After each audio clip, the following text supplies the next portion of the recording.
Assalamualaikum warahmatullahi wabarakatuh. Praktikum IPA SD. Sifat cahaya yaitu percobaan pemantulan cahaya. Perkenalkan, saya Sri Prabawati Surida dengan NIM 859415625 UPBJJ Universitas Terbuka Makassar.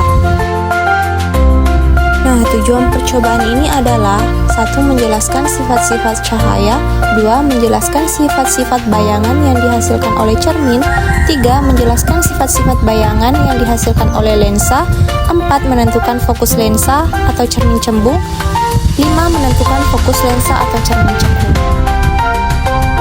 Cahaya didefinisikan sebagai energi berbentuk gelombang elektromagnetik yang dapat ditangkap oleh indera penglihatan. Cahaya memiliki beberapa sifat dasar, yaitu merambat lurus, dapat dipantulkan, dapat dibiaskan, mengalami difraksi dan interferensi, dan merupakan gelombang elektromagnetik. Cermin dan lensa adalah benda-benda optik yang dapat membentuk bayangan suatu benda. Bayangan semu dapat dilihat secara langsung, sedangkan bayangan sejati hanya dapat dilihat dengan menggunakan layar.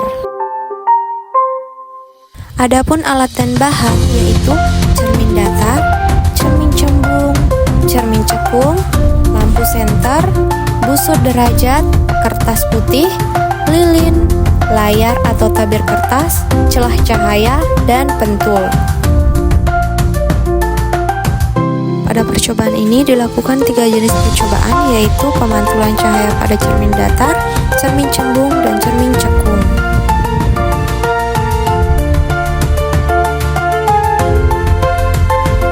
Yang pertama yaitu percobaan pemantulan cermin datar.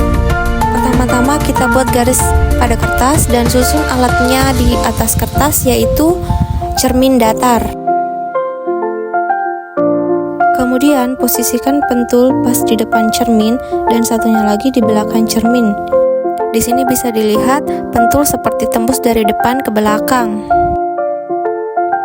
Nah, selanjutnya pada percobaan pemantulan cahaya menggunakan cermin datar, jalannya berkas sinar diamati dengan bantuan pentul yang diposisikan untuk menunjukkan arah sinar datang dan arah sinar pantul. Dari pengamatan terlihat bahwa pentul dipantulkan kembali dengan arah yang teratur, mengikuti posisi pentul yang digunakan sebagai penanda arah. Hasil pengukuran menunjukkan bahwa sudut datang atau I dan sudut pantul atau R memiliki nilai yang sama pada setiap percobaan.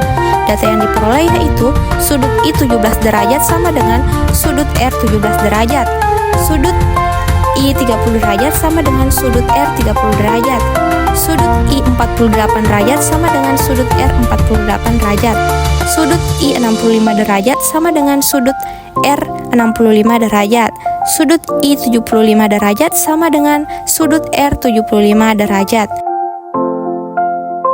Pengamatan terhadap bayangan menunjukkan bahwa bayangan pada cermin datar bersifat maya, tegak, dan sama besar dengan benda. Bayangan terlihat berada di belakang cermin dengan jarak yang sama, seperti jarak benda ke jarak cermin. Hal ini membuktikan bahwa cermin datar tidak mengubah ukuran bayangan serta menghasilkan bayangan yang tidak dapat ditangkap layar.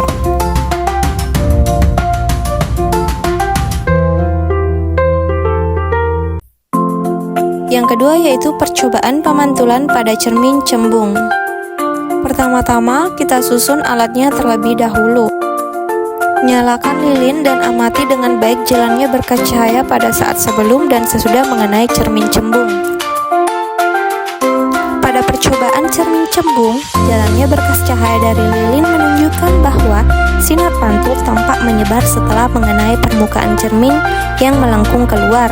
Hasil gambar sinar memperlihatkan bahwa walaupun sinar pantul tidak bertemu di depan cermin, perpanjangan sinar pantul tampak bertemu di belakang cermin. Hal ini membuktikan bahwa cermin cembung menyebabkan berkas cahaya berpencar atau divergen, sehingga titik pertemuan sinar hanya tampak sebagai perpanjangan. Pengamatan bayangan lilin pada cermin cembung yang diperoleh menunjukkan bahwa bayangan selalu bersifat tegak, hipertektonik, kecil dan berada di belakang cermin. Bayangan juga bersifat maya karena tidak dapat ditangkap pada layar.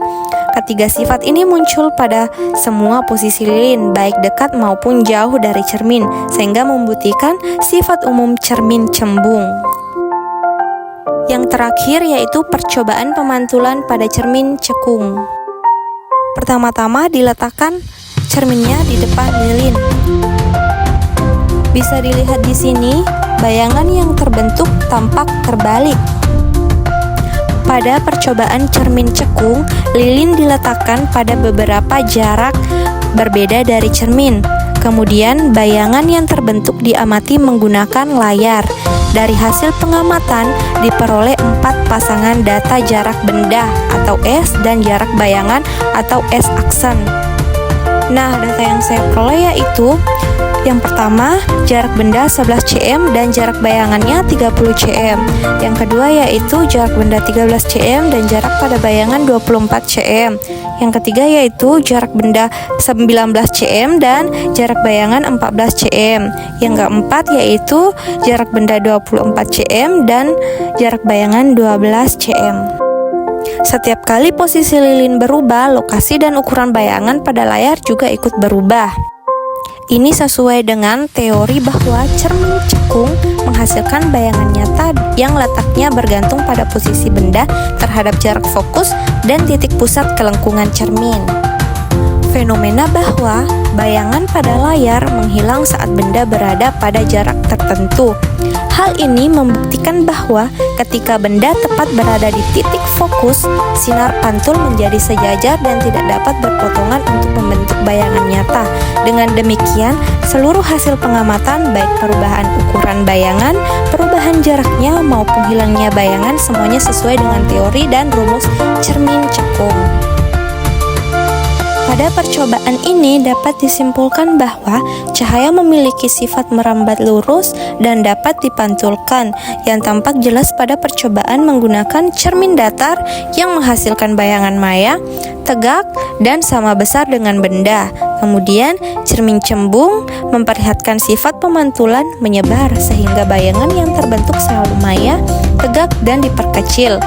Kemudian pada cermin cekung menunjukkan karakter pemantulan mengumpulkan cahaya, sehingga bayangannya terbalik, dapat nyata atau maya, serta dapat diperbesar maupun diperkecil sesuai jarak benda.